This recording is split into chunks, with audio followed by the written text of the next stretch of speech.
Bellísimas las presentaciones, muchas gracias de todo corazón y gracias a todos por venir acá. Para mí es un honor inesperado, un privilegio estar en la Biblioteca Nacional. Si yo no me equivoco, creo que es la primera vez que me voy a encontrar con mis lectores en la Biblioteca Nacional. Me he encontrado con mis lectores en bibliotecas de todo el país y de todo el mundo, con lectores de vuestra edad. Pero creo que es la primera vez que me encuentro con mis lectores en la Biblioteca Nacional de mi país. Y eso me produce una inmensa alegría y me resulta un inmenso honor. Me conmueve. Y agrego algo que recién escuchaba, muchos de los libros que escribí o de las frases o de las reflexiones que propuse en mis escritos mientras lo leían las presentadoras y también la cantidad de veces que aparezco cuando se buscan registros sobre mí en la Biblioteca Nacional. Y lo que me conmueve de eso es que nunca pretendí llegar a la Biblioteca Nacional en sí, sino que fui inventando historias, casi como ustedes se cuentan historias en los recreos. De hecho, la primera vez que escribí una historia para intercambiar por algo que yo necesitaba, la escribí en la escuela y la intercambié en el recreo. Y con el paso de los años, como es lo único que sé hacer hasta el día de hoy, fui escribiendo chistes para chicles, guiones de programas televisivos que nadie nunca vio.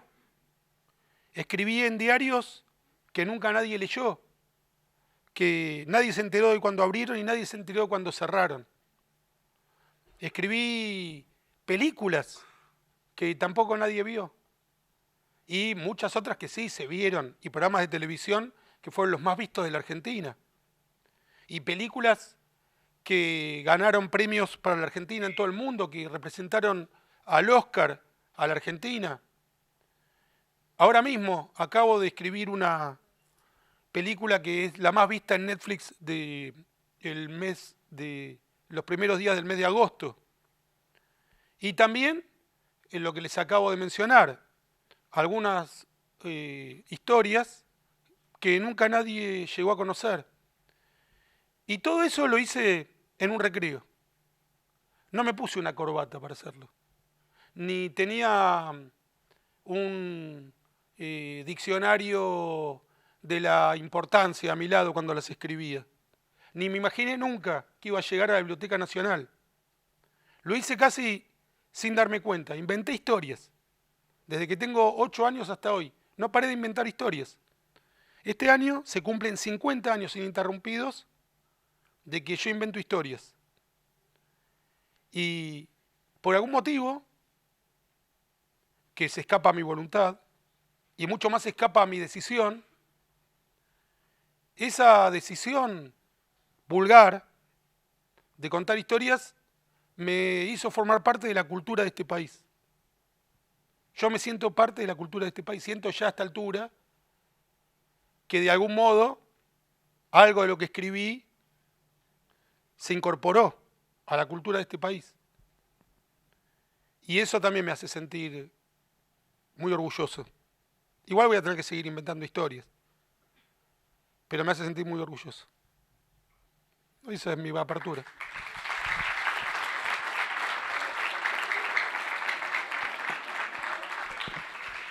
Les quiero contar la primera historia que yo intercambié a modo de trabajo y aclararles algo que para mí es muy importante. En el mundo de la cultura en general se suele considerar la palabra negocio como algo pecaminoso. Esa película es un negocio, o ese libro es para hacer negocios. Y yo empecé a intercambiar mis historias por mercancías cuando tenía 8 años. Ahora les voy a contar cómo, pero lo que es pecaminoso en el arte, en mi opinión, es no ser auténtico con lo que uno escribe. No esforzarse en lo que uno escribe. No corregir lo suficiente.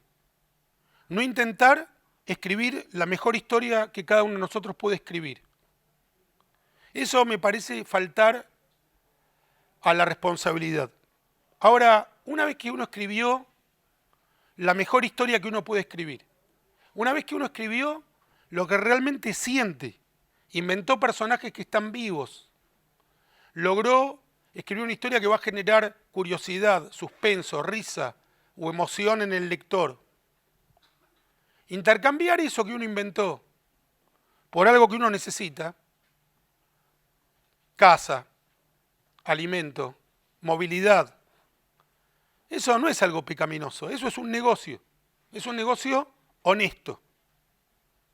La palabra negocio no refiere en sí misma a algo deshonesto. Hay negocios deshonestos, pero el intercambio de mercancías es lo que nos permite relacionarnos entre las personas a través de nuestro trabajo honesto. ¿Se entiende algo de lo que estoy diciendo? Y les voy a contar entonces la primera vez que yo intercambié. Yo perdía todos los útiles, como mencionaron en alguna de las líneas de mi presentación. Llegaba al colegio y perdía todo. Por eso tengo mi mochila acá, porque no la quiero perder. Y al día siguiente no tenía ningún material para trabajar. Entonces le pedí prestado a mi amigo Algamis una virome y a mi amigo Saporiti un papel glacé, pero la parte de atrás. Y escribí un chiste, un chisme y una noticia. Le devolví la virome al Gamis y le pedí todavía prestado el papel glacé a Saporiti. Y se lo di a uno de mis compañeros que leyó la historia, le gustó y me pagó con un lápiz y me devolvió mi diario, que eso acababa de escribir un diario del aula. Y se lo cambió a otro y me dio mi goma de borrar. El lápiz también era mío, era el que yo había perdido el día anterior. Y un lápiz de color y un marcador de fibra. Y un transportador, que nunca supe para qué sirve el transportador. Y al día siguiente, de nuevo perdí todos mis útiles al llegar. Y volví a escribir mi diario. Y volví a intercambiar el diario que yo había escrito por los útiles que yo había perdido. Día tras día. Y una tarde íbamos jornada completa. Mi lectora favorita, Montes de Oca, que era uruguaya, usaba el pelo corto, me dijo que no me iba a pagar nada. Ella había llegado a pagarme con un compás, mi compás, que tampoco sé para qué sirve. Pero que esta vez el diario no tenía sentido. Que el chiste ya lo había hecho, la noticia era vieja, el chisme, que siempre era inofensivo, no tenía ningún escándalo, no me iba a pagar nada. Y me devolvió mi papel glacé que se lo di como estaba a Saporiti. Y me di cuenta que no me pagaban para tener el papel en las manos. Me pagaban para que los emocionara, para que los sorprendiera, para que los invitara a pensar. Y desde entonces, cada vez que escribo un cuento, pienso que tiene que tener un elemento que haga reír, que haga llorar, que provoque risa o que provoque suspenso. Desde entonces hasta ahora. Y lo sigo cambiando cada día de mi vida por algo que perdí.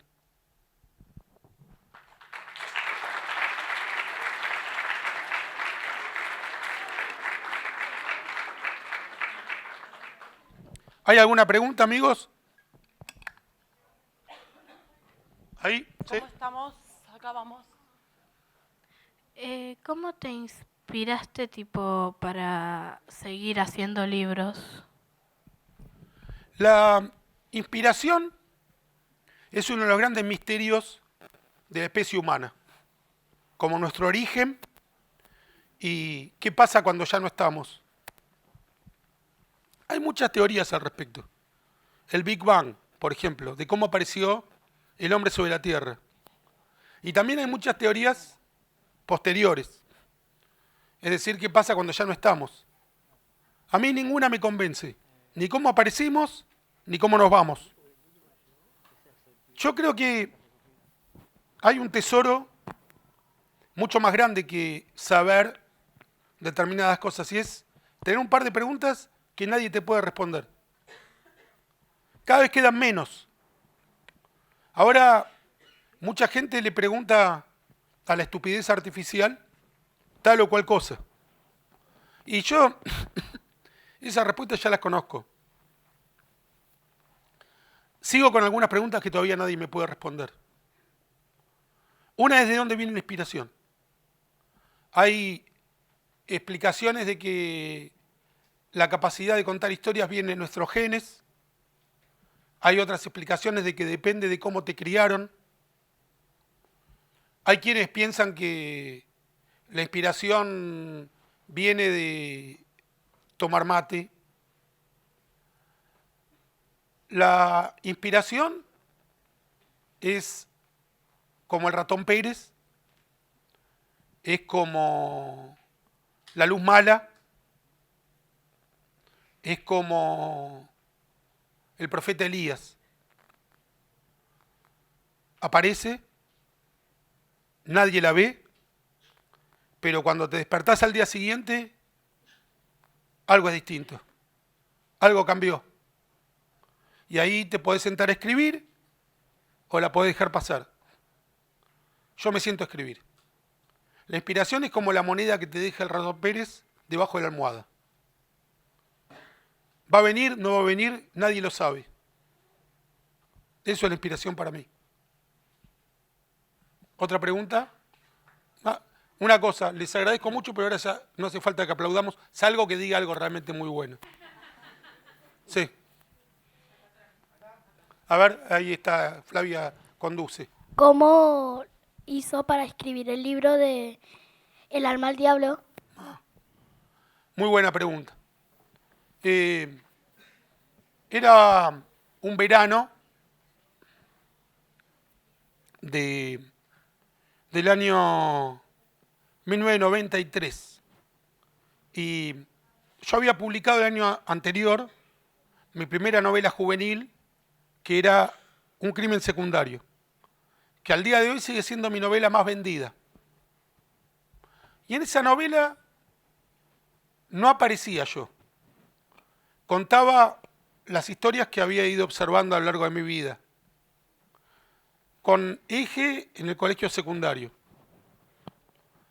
Y de pronto vi en una pileta colectiva, una pileta a la que iba cualquier vecino que quisiera, vi una cicatriz en el labio de una chica. Y pensé, qué linda cicatriz. ¿Cómo se habrá hecho esa cicatriz? Y por supuesto no se lo pregunté, pero imaginé cómo se había hecho la cicatriz. Y entonces, cuando salí de la pileta, pensé que cada cicatriz cuenta una historia y que ya era hora de que yo, de algún modo, sin aparecer directamente, pero que yo contara mis cicatrices y mi historia. Y así empecé a escribir El alma al diablo. Y fue uno de los libros que con más convicción y más energía escribí. El alma al diablo. Lo escribí en el barrio de Parque Patricios, enfrente de esa pileta. Me llevó más o menos un año la escritura. Y cuando lo entregué a la editorial, que era una editorial colombiana, hubo mucha emoción en la respuesta y como pocas veces en los libros que he enviado a las editoriales, que son muchos, pero como pocas veces esa devolución de lo vamos a publicar inmediatamente, este es un gran libro, etcétera, etcétera.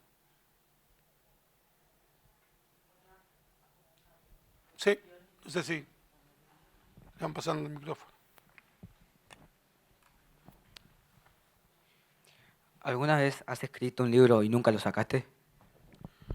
Creo que tengo un libro de poemas impublicable y algunos que nadie se enteró que los publiqué. Pero debo tener, bueno, hay yo te diría dos. Uno de poemas, que nunca lo voy a publicar, y hay otro que fue previo al Alma al Diablo, que era sobre un orfanato y que lo perdí en la computadora. Ese libro debe estar en algún lado. Era cuando recién uno empezaba a escribir en la computadora, lo perdí. Y en parte por eso llamé El Alma al Diablo al libro que siguió, que es El Alma al Diablo, porque el otro se lo había enviado al diablo, literalmente. Cuando alguien dice, andate al diablo, lo mandé al diablo, ese libro anterior. Nunca lo publiqué ni lo tengo. En algún lado está en un limbo. Alguna vez quizás lo encuentro, seguro que no lo voy a publicar, pero ese es un libro que no publiqué.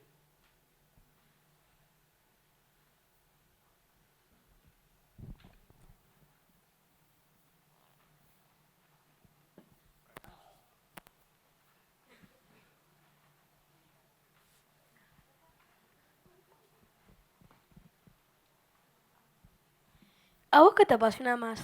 ¿Leer tus libros o escribirlos para que otras personas los lean y además emocionarte vos? Ahí va cambiando mucho. Yo te voy a cambiar un poco la pregunta. Yo la formularía así. ¿Qué me apasiona más? ¿Leer los libros de mis autores favoritos o escribir yo mis libros? Depende mucho del momento. Hay momentos en que leo libros de mis autores favoritos y digo, qué suerte que este escribió lo que yo hubiera querido escribir. Qué suerte que se llegó a este horizonte. Me pasa tanto en cine como en literatura. Qué suerte que a este se le ocurrió. Y yo no lo voy a poder superar. Y otras veces estás subido a una historia y pensás, soy Colón, voy a descubrir un nuevo continente. Traté simplemente de ganarme el día y voy a escribir algo inolvidable. Y después decís, bueno, tampoco es para tanto. Mejor sigo leyendo a los mejores. A esos maestros que tienen la suerte de no saber que yo soy su alumno. Y les voy a contar algo sobre Colón. ¿Vos cuántos años tenés? 11. ¿11? Bueno, yo era más chico.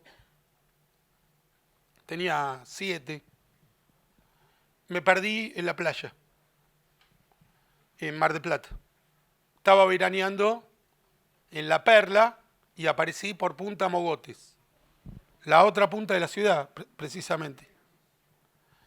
Y yo no sabía que los balnearios eran distintos. Para mí todo era la playa.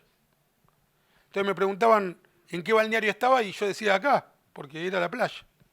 Aunque me daba cuenta que era distinto, pero era la playa. Finalmente me encontró una fotógrafa que se hospedaba en el mismo hotel que mis padres y me llevó de regreso. Y mi mamá pegó un grito que todavía me acuerdo, de alivio, pero también con todo el horror contenido, porque yo había estado perdido por 6 horas. Me llegaron a buscar con helicópteros policiales.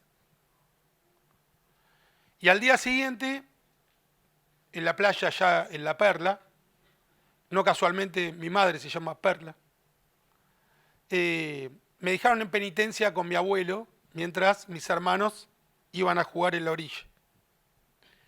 Y yo me enojé porque yo no había hecho nada malo, yo había salido a juntar vasitos. Y le dije a mi abuelo que yo no me había perdido, que había encontrado un lugar nuevo.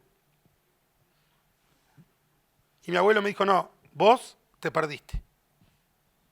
Y le digo, no, yo salí a juntar vasitos y encontré gente distinta, carpas distintas y hasta el mar era distinto. No me perdí, encontré un lugar nuevo. Te perdiste, dijo mi abuelo. Y ahí le dije, pero en el colegio me enseñaron que Colón salió en busca de las Indias y encontró América. No se perdió, encontró un lugar nuevo. Y yo soy como Colón. Yo salí a juntar vasitos y descubrí Punta Mogotes, que no sabía que existía. Te perdiste.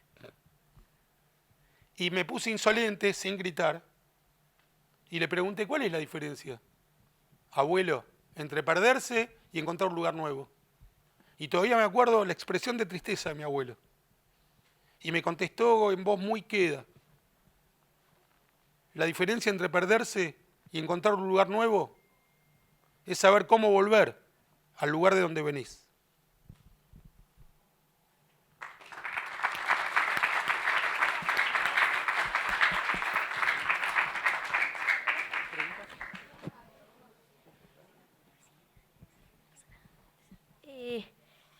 En el libro de Quelonios 3, en el último, em, cuando el chico encuentra el libro, tipo, después de todo lo que pasó antes, eso, tipo, ¿en qué te inspiraste o te pasó o vos o algo así?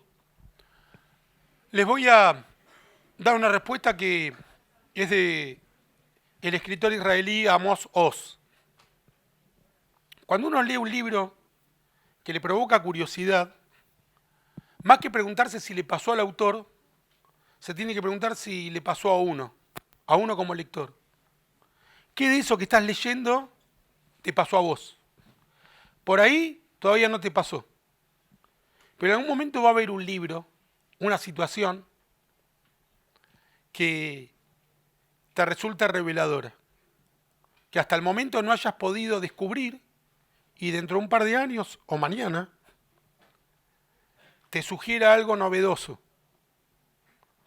Y ahí te vas a acordar de ese libro.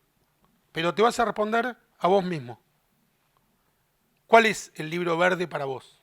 ¿O cuál es el libro prohibido para vos? No hace falta prohibir. Acá hay una pregunta.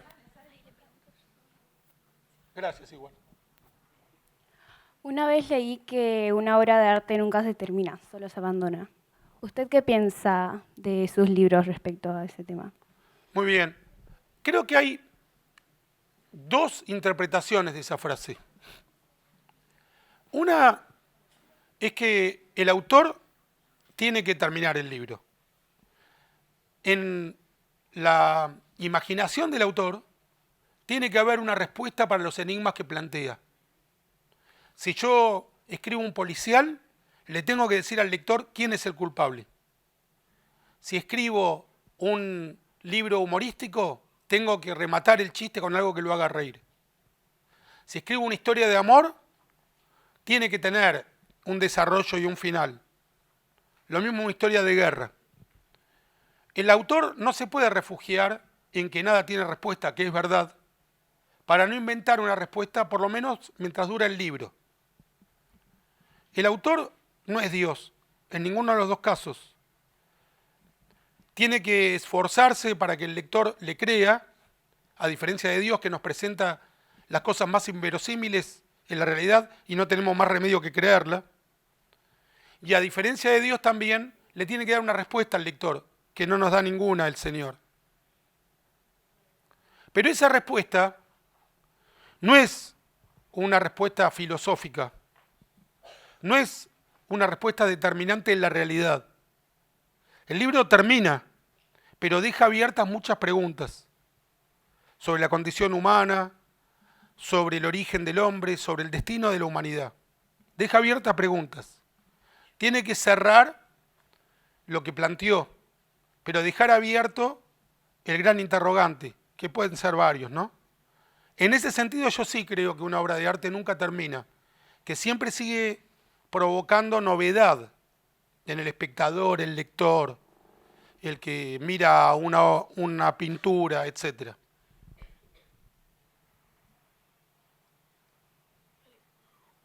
¿Cuál es tu mayor orgullo de lo que has escrito? De lo que estás más orgulloso. Sí, está muy bien. Me cuesta elegir una obra. Probablemente sea el cuento Cicatrices del alma al diablo.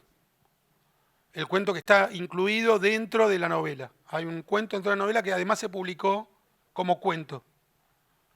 Si tuviera que elegir una de las que me siento más orgulloso, creo que es ese cuento. Sí. ¿Sí? Ahí, la señorita. A capela, a ver. Ah, ¿no se escucha si no? Bueno.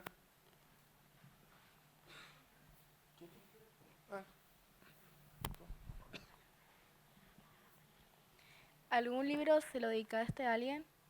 Muchos, a muchas personas distintas, sí. Amigos, familiares, sí.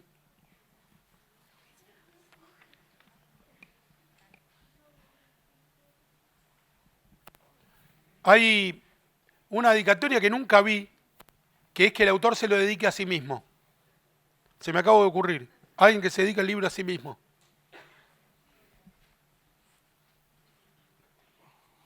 ¿Hay otra pregunta o no?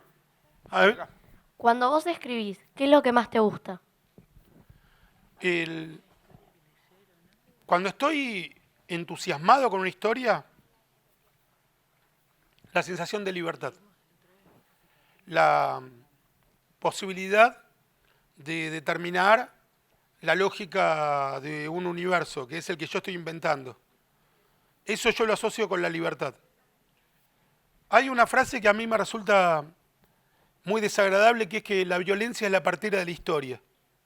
Que los grandes acontecimientos de la humanidad sucedieron a través de la violencia. A mí esa frase me parece que la inventaron los violentos para justificar su violencia.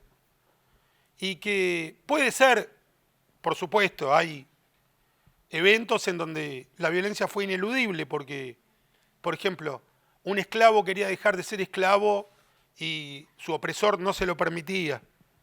Pero en última instancia, las civilizaciones o las grandes conquistas humanas que perduran son porque hay creatividad, porque fuimos capaces de inventar una manera de coexistir con eso que descubrimos. Y yo creo que la partera de la historia es la creatividad, que todas las cosas buenas que le pasaron a las personas están relacionadas con la creatividad, no con la violencia. Y cuando yo estoy inventando una historia, siento que estoy ajustándome a esa idea, la creatividad, como algo positivo y relacionado con la libertad. ¿Cuál fue la causa de la muerte de Ronnie? No, de Robbie. Ronnie en El alma al diablo. Sí.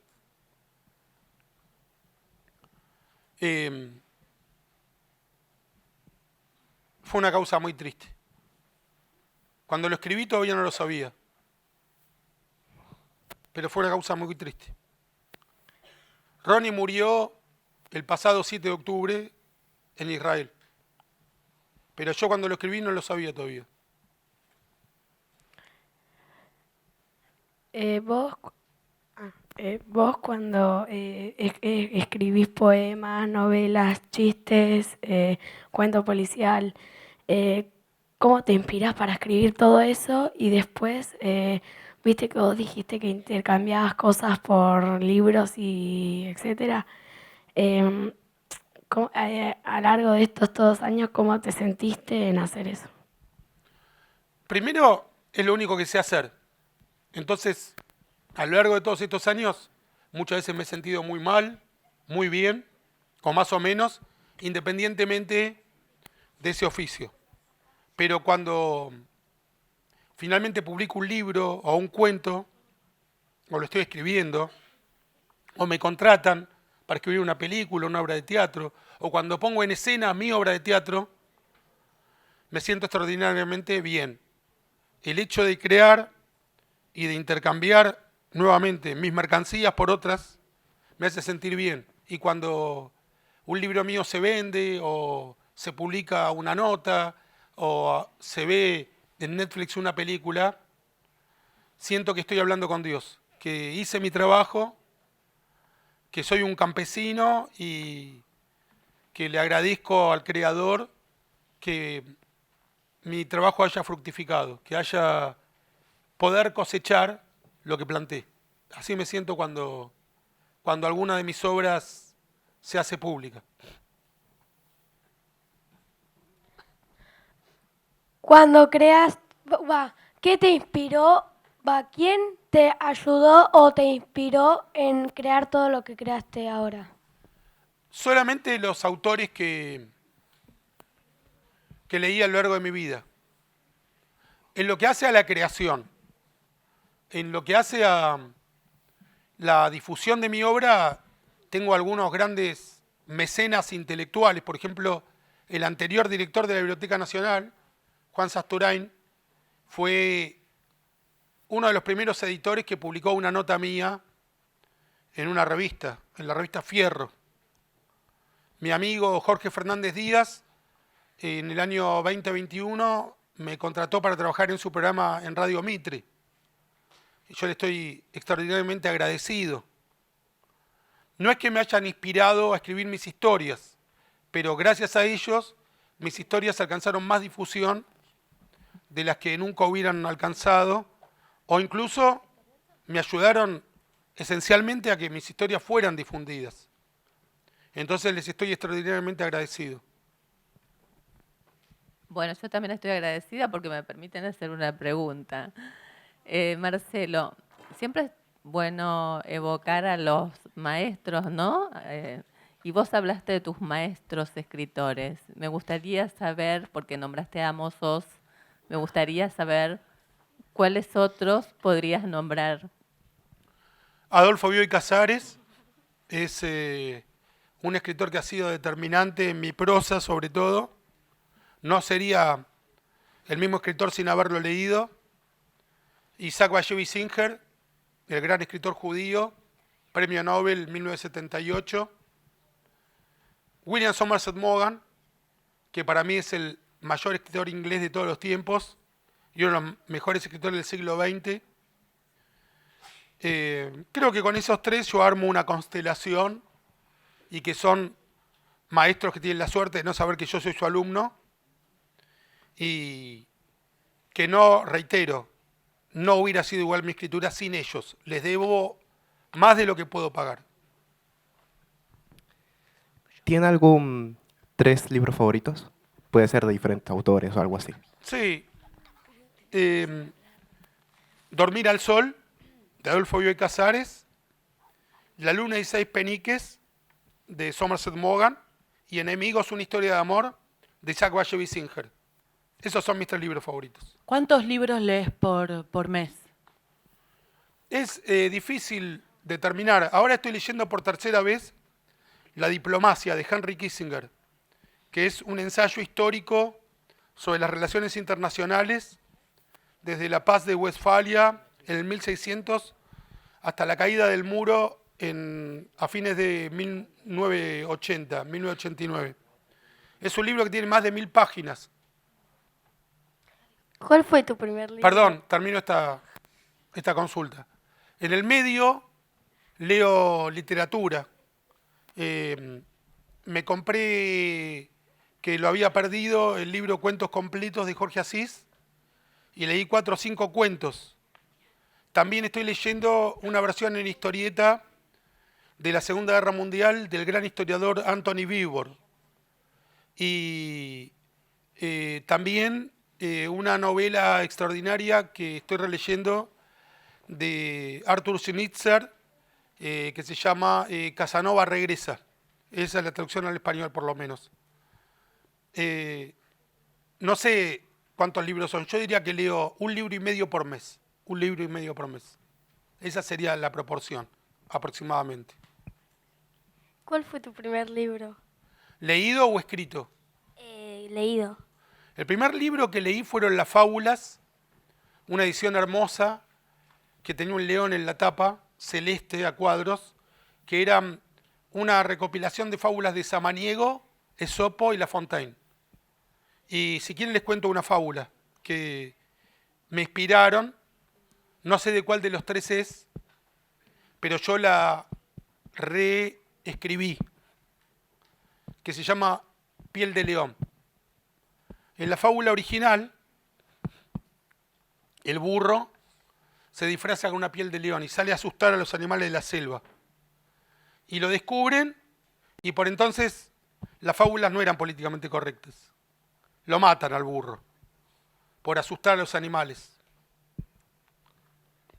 En mi versión, que está tomada de la fábula original que leí cuando tenía 8 años, el burro hace lo mismo y cuando lo descubren, el mono se acerca con un cuchillo a matarlo y el burro le arranca el cuchillo con los dientes y le hace un tajo en la piel al león. Y le muestra a los demás animales: miren, yo me puse esta piel de león para asustarlos, porque todos creen que el león es el rey de la selva. Pero debajo de la piel de león, ¿qué hay? Carne, sangre, huesos, como tenemos todos nosotros. ¿Por qué tiene que ser el rey de la selva? Si es igual a todos nosotros. El león, les dice el burro, también se esconde bajo una piel de león.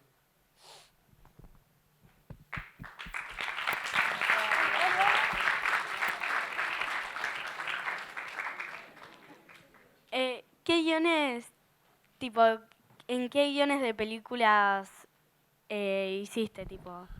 La más conocida es El abrazo partido, que se estrenó en 2004, ganó el Oso de Plata y el Oso de Oro en Berlín y representó a la Argentina para los Oscars de ese año.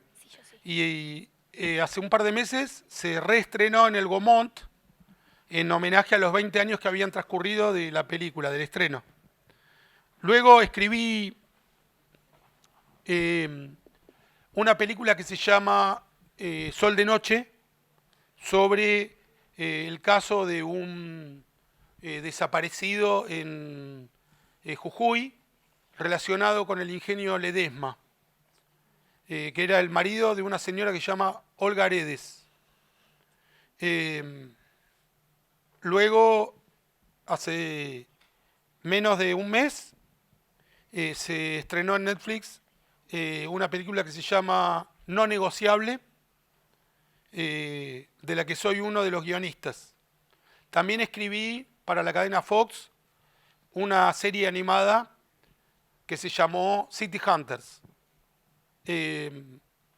Y hay una decena más de productos audiovisuales en los que participé como autor exclusivo o coautor.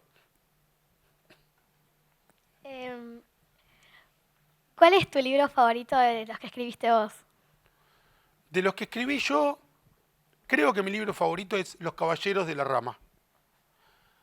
En cada pregunta lo voy cambiando. Hoy le tocó a Los Caballeros de la Rama, pero creo que es ese. Lo bueno que tiene cuando uno elige un libro por sobre los otros es que los demás libros no se enojan.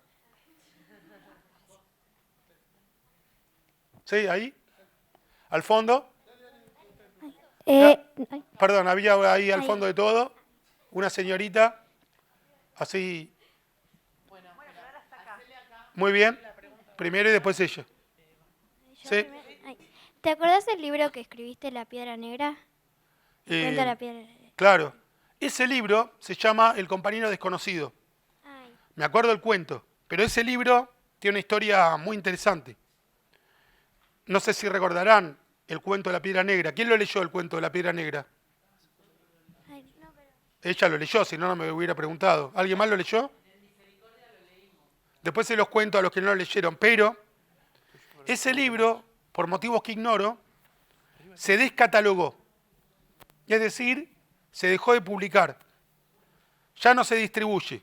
Tiene el cuento de la Piedra Negra que es leído en toda Latinoamérica, pero no me lo publicaron más. Sin embargo, una editorial japonesa me contactó para publicar el libro en japonés.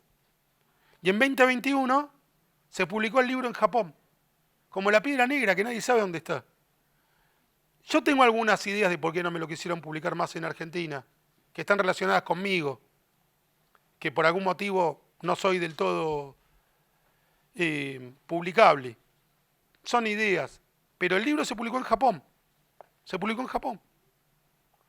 Y el libro sigue en Japón, como La Piedra Negra, que nadie sabe dónde está.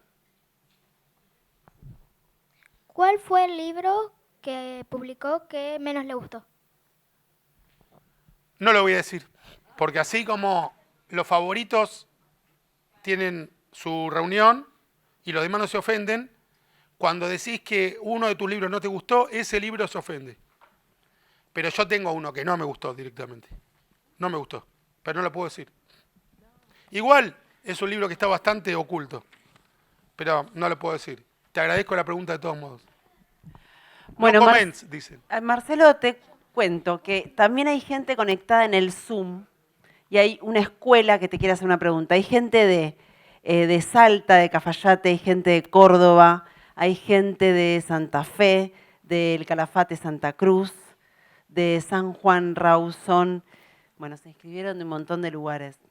De Gualeguaychú, Entre Ríos, de Santa Cruz. Bueno, y una escuela de Carlos Tejedor. A ver si está por ahí Carlos Tejedor. La escuela número 23. A ver, vamos a ver si la vemos. Acá, levanten la mano. Y los podés ver por ahí atrás si querés. Igual los escucho. Ahí está. Hola, ahí está Martín. Hola. Hola, pregunta. A ver, Carlos Tejedor, ¿cuál es tu pregunta? ¿Por qué? Fuerte, Martín. ¿Por qué cicatriz de alma al diablo? ¿Por qué? ¿De nuevo? ¿Por qué cicatriz de alma al diablo? Bueno, antes lo había respondido, pero lo reitero. Creo que nuestras cicatrices cuentan la historia del momento en que nos hicimos la cicatriz.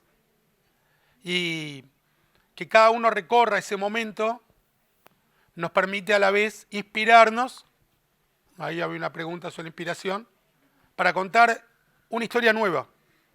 Una historia nueva. Por eso cicatrices en el alma al diablo. Sí, cómo no. ¿Qué hora es? Muy Te bien. saludan también de una escuela para adultos de La Plata, la 709. ¿Qué más dice? Ah, hay más preguntas acá también en el chat, pero de última después te las pasamos. ¿Y lo necesitas el libro? No. Ah, ¿Cómo es? está todo ahí adentro. ¿Alguno vio que tomé algún apunte para contarle algunos de los cuentos que les conté? Había en una aldea que no conocemos un muchacho de 20 años, extremadamente valiente, enamorado de una doncella. Esto es un mensaje. ¿La tengo que contar igual o no?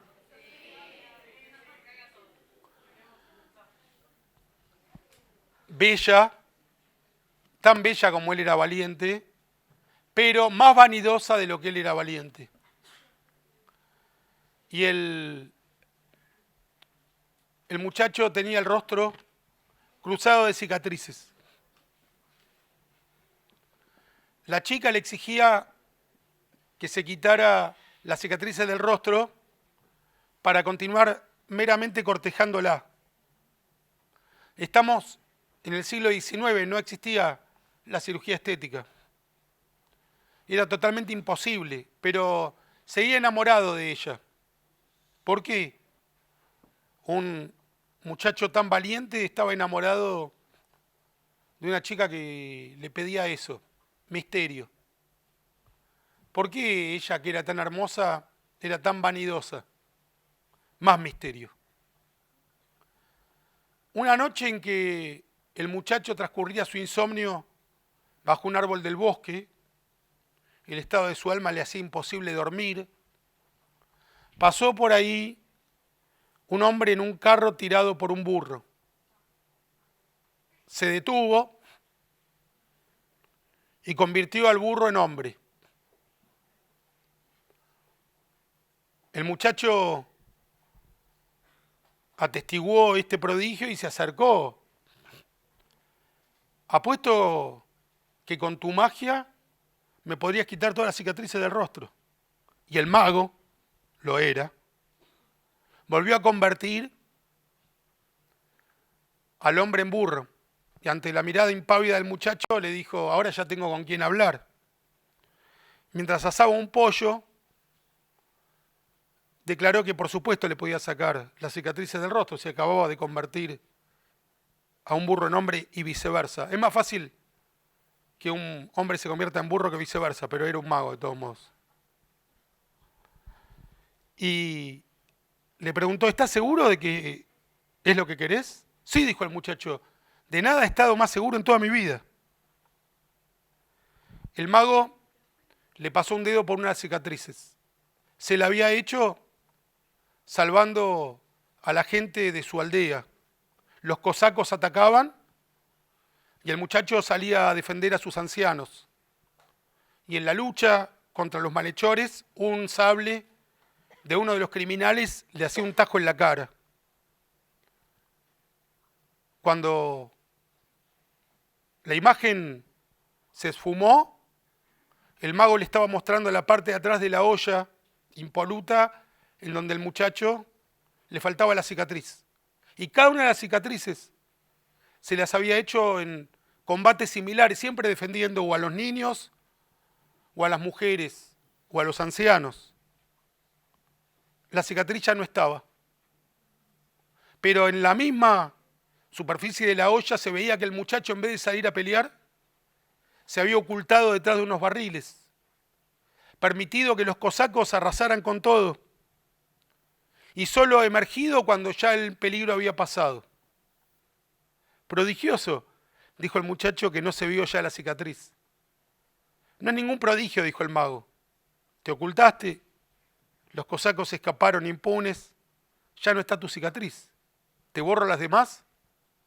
Claro, dijo el muchacho, pero antes de que el mago le acercara el dedo a la cara, lo detuvo. Pero sí, peleé contra los cosacos, me acuerdo como si fuera hoy. No, ya no peleaste contra los cosacos y ya no tenés esa cicatriz. ¿Te borro las demás? Momento, dijo el muchacho, yo te pedí que me borres la cicatriz, no el momento en que me la hicieron. Eso es imposible, dijo el mago. Si partes de tu vida te han dejado cicatrices, tenemos que borrar esos momentos para borrar la cicatriz. Ahora mismo te puedo borrar todas tus cicatrices. No, dijo el muchacho. Y terminaron de comer el pollo. Esa fue la primera noche que durmió profundamente. Cuando despertó, el mago ya no estaba. Corrió a ver a la doncella y antes de que ella lo pudiera detener, igual que había detenido el muchacho el dedo del mago, le contó la historia de cómo le habían hecho la cicatriz. Y otra cicatriz. Y otra. Le contó la última historia frente al rabino que los casó.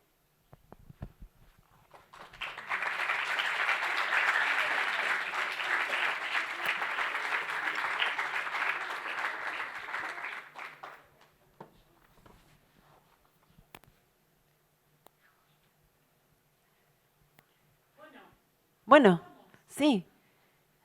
Ay, quiero leer eso, pero no, ¿la leo o no la leo? ¿Qué hace cuando no tiene ganas de escribir? Y tiene que escribir igual, porque se comprometió a entregar un artículo o relato en una determinada fecha. Salgo a caminar, me fijo las cuentas que me llegaron, y la combinación de esas dos circunstancias me genera un nuevo cuento, un nuevo artículo, lo que sea que me hayan pagado para escribir. Nunca me pasó lo contrario. Supongo que un náufrago en una isla desierta ve llegar un tronco y no se pregunta de qué árbol es. Se agarra del tronco y zafa como puede.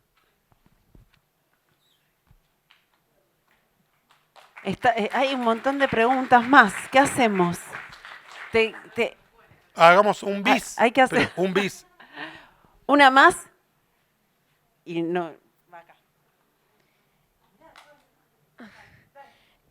¿Alguna vez tuviste un libro que quisiste publicar pero no pudiste? ¿Alguno de esos dos que no publicaste o que publicaste y no quisiste publicarlo? Hay un libro que tuve la idea y no lo pude publicar, y el de poemas lo tengo escrito y no lo quiero publicar. Y para cerrar, les voy a contar no exactamente un cuento, un descubrimiento. ¿Quieren? Está inspirado en un cuento, mi descubrimiento, de mi autoría, ¿no? Hace una semana, ahora una semana exactamente, visité la localidad de Magdalena para mantener un encuentro como el que estamos sosteniendo ahora. Yo había estado, lo descubrí porque firmé un libro en 2004 precisamente, hace 20 años. Regresé. No sabía que había estado hace 20 años. El tango dice que 20 años no es nada. En ese tango yo me siento muy identificado porque las nieves del tiempo platearon mi 100, precisamente, y no solo mi 100. Las nieves del tiempo son las canas, ¿no? Como se dan cuenta, no solo mi 100 plantearon. Y me alojé en unas cabañas que hay en Magdalena. Y cuando llegué,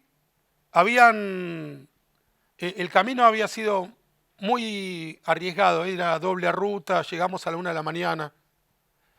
Y cuando llegué, habían climatizado la habitación con el aire acondicionado, que no es muy bueno para climatizar, es bueno para enfriar, pero no para calentar. Y hacía un frío como el de los sobrevivientes de los Andes, los uruguayos. Era un frío que pensé que no iba a resistir. Y subí la temperatura del aire con el control remoto, pero no alcanzaba. Y entonces saqué las sábanas y frazadas de la cama matrimonial que había abajo, me fui al entrepiso que parece que el aire caliente llega con más facilidad arriba, saqué las frazadas de la otra cama cucheta y todo me lo tiré encima para recuperar un poco los signos vitales. No obstante, me desperté a las 4:30 de la mañana y el aire acondicionado estaba alargando aire frío. Había estalactitas en el techo. Y yo me fui con todas las frazadas puestas, como un uruguayo de los Andes. Lo único que me faltó fue la ingesta de carne humana. Y busqué el control remoto para apagar esa tortura, que era el aire acondicionado que echaba aire gélido. Y por las ventanas entraba un chiflido o chiflete, un viento siniestro, ominoso. Y no encontraba el aire acondicionado. Y de hecho no lo encontré. Hasta el día siguiente que amanecí aterido, tuvieron que abrir la puerta a la fuerza, porque yo no me despertaba, y me tuvieron que frotar y darme un poco de licor y ponerme bolsas de agua caliente para que recuperara la temperatura y poder ir a dar mi charla, que la di como hoy. Nunca más encontré el aire acondicionado, que estaba ahí, en esa habitación. ¿Dónde estaba el aire acondicionado? Estaba yo solo. ¿Dónde estaba? Las cosas se escapan de mí, como la piedra negra. Me eluden las cosas. ¿Pero por qué se escapan de mí? ¿Por qué las cosas se escapan de mí? Porque las cosas, millones de años atrás, tuvieron vida, como nosotros. Sentían, tenían anhelos, emprendían odiseas. Los planetas, la piedra, la arena, el mar, que todos nos damos cuenta que es una criatura viva. Vivían igual que nosotros y sufrían igual que nosotros. Les salían las cosas mal. No entendían. Vivían relaciones infructuosas. En muchos casos se desesperaban. Entonces decidieron todas las cosas no seguir teniendo esa vida y quedarse tranquilas, inanimadas, no preocuparse más, no ser felices pero tampoco infelices, ser como el mate, el termo, el vaso, que todos nos damos cuenta, son iguales a nosotros, pero no viven. Y cuando yo escribo un cuento, les vuelvo a dar vida. Les recuerdo a las cosas que fueron iguales a nosotros, como se lo recuerda el hada a Pinocho. Que las cosas sienten, que las cosas tienen un propósito, que participan del gran despropósito universal. Y las cosas no quieren. Las cosas quieren seguir siendo inanimadas para no sufrir. Y por eso se escapan de mí.